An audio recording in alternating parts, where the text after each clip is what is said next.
तरफ से फौज ने पड़ाव डाल दिया।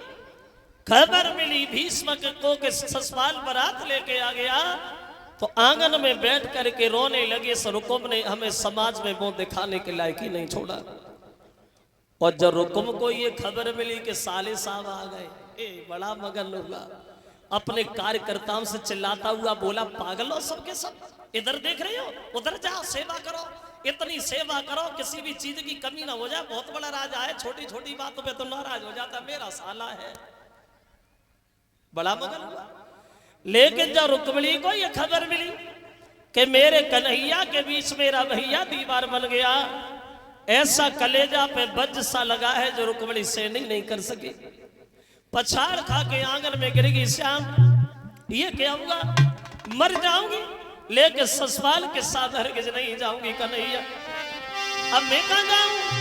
और रुक्मिणी रोती हुई बोली कि दीनन हितकारी श्याम, और कन्हैया तुम कहां पे देर लगाई।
मर जाऊंगी लेकिन ससुराल के साथ हरगिज नहीं जाऊंगी। रो रही है रुक्मिणी आंगन में कन्हैया की याद करके बैठी बैठी तो और इधर एक महात्मा जी तब तक दरवाजे पे आवाज लगाने लगे, रुक्मिणी बेचा डालो। तो रोती हुई रुक्मिणी दरवाजे पे आई है, बोले ब्राह्मण देव आज यहाँ आपको भी कभी नहीं मिलेगी। क्यों? हमने तो ये सुना है कि कल परसों तेरी शादी, और ऐसे खुशी के समय पे आंखों में आंसू क्यों रोई रुक्मिणी?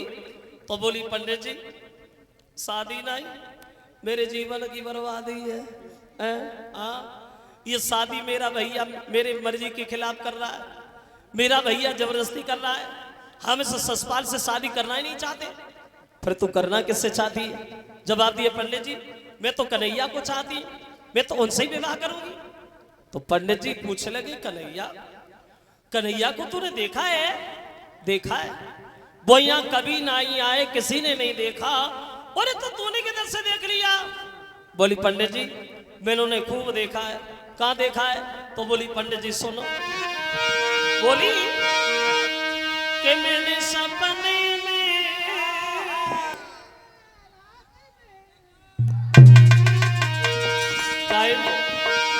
तो बोली कि मैंने सपने में श्याम को देखो है सुनी पंडित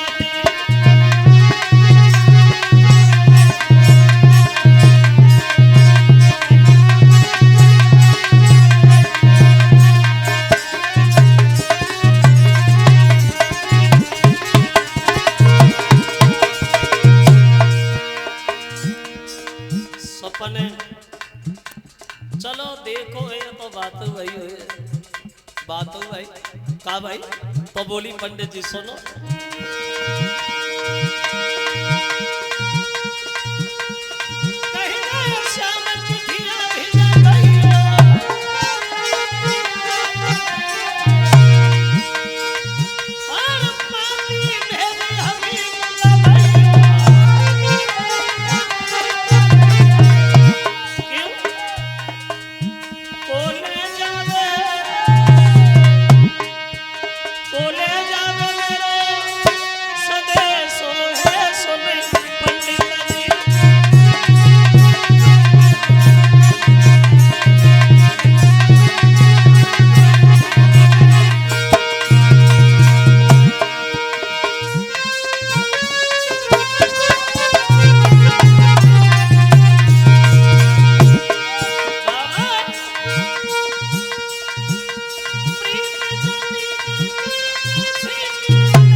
कन्हैया ने मुझसे कहा था पंडित जी, जब ससुराल आ जाए तुम्हारे घर तो तुम चिंता न करना, मेरे पास खत भेजना, आऊंगा और ले जाऊंगा।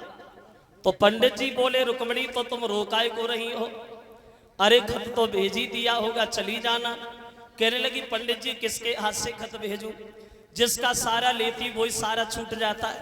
एक काम करो, आप हमारे खत को लेके द्वारिका चले जाओ। पंडित जी ने सुना, पंडित जी पीछे हट गए, हम तो पहुंचे गए। अरे द्वारिका यहाँ तो है नहीं, बहुत दूर है, और मेरे ऊपर बुढ़ापा है, मुझसे पैदल नहीं चला जाएगा, मैं तो रास्ता में मर जाऊंगा। बेटी ये काम मुझसे नहीं होगा। तो बोली, पंडित जी अगर तुम नहीं जाओगे तो तुम्हारी आंखों के सामने मैं अपनी आत्महत्या कर लूंगी, मर जाऊंगी, लेकिन ससुराल के साथ नहीं जाऊंगी। अब बैठी बैठी रुक्मिणी जब ये बोली तो पंडित जी बोले, कोई बात नहीं, एक काम करो, तुम लिखो, पहुंच गए तो पहुंच गए और ना पहुंच गए तो पहुंच गए, रास्ता में मरेंगे फिर भी मर जाएंगे, तो भी हम वहीं पहुंच जाएंगे, चिंता ना करो, तेरी खबर हो जाएगी।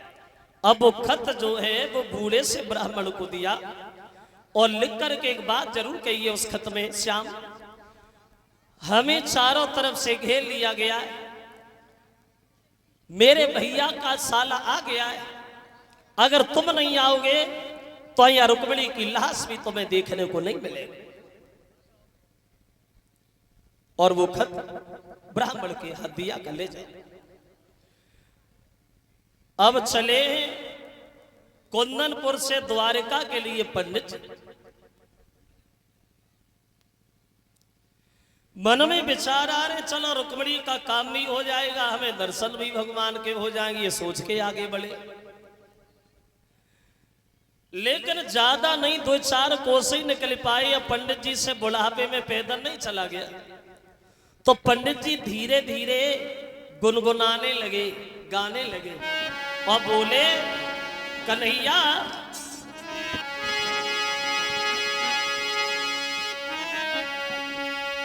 कि मोए भीषम की बिटिया में जो है सुने सावरिया,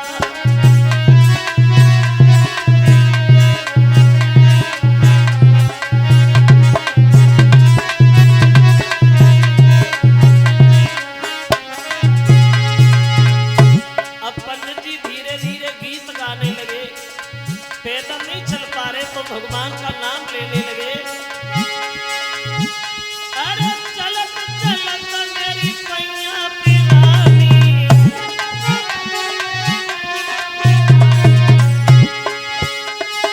आई हो दुल्हा पैया बंधली जवानी,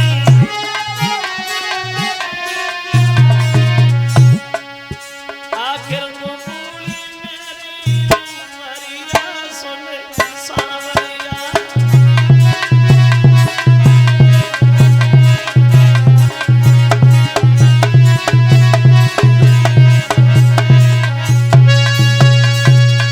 पैदल नहीं चल पा रहे पंडित जी, तो आसन लगाया, सुंदर सी छाया देखी, लेटे गए।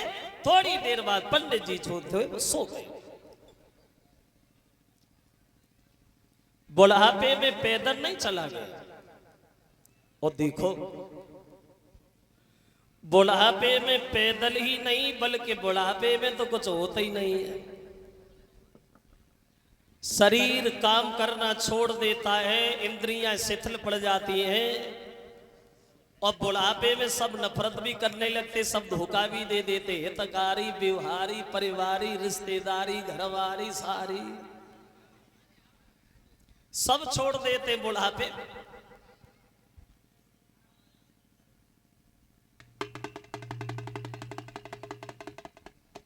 एक कवि कहता है कि देख की जवानी को इतनो इठलावे मती, देख की जवानी को इतनो इठलावे मती, क्यों को आएगो बुढ़ापो तो कसाले पड़ जाएंगे, और लेटत में खटिया की पार्टी पे रहेगो, हाथों चलत में लठिया के लाले पड़ जाएंगे, वो दिन तेरी जिंदगी में आएगा। बुढ़ापे में बहुत कष्ट मिलता है। जो हमारे बड़े बूढ़े लोग यहाँ बैठे हैं, इन्हें अपनी जवानी बहुत याद आती होगी। क्योंकि जवानी के जमाने की बात अलग होती है, जवानी के जमाने की बात अलग होती है, उस समय चाहने वालों की चाहत ही कुछ अलग होती है। और ये बुढ़ापा भी ऐसा है जो हर आदमी से बड़ा प्यार करता है। लोग बुढ़ापे को ठुकराते हैं, लेकिन ये बुढ़ापा नहीं मानता। आता है तो छोड़ के जाता नहीं, अपने साथ ही ले जाता है कि चलो काय को घेरा लगाए मेरा मतलब। और बुढ़ापे से बचने के लिए आदमी क्या नहीं करता, सब कुछ करता। देखा कि थोड़े बाल सफेद भये, बजे के गई डाई कराया, हम काम बूढ़े हैं, हम तो ऐसे ही है। लेकिन पीछा नहीं छूटा मौत से, बुढ़ापे से। एक कवि कहता है कि पहरा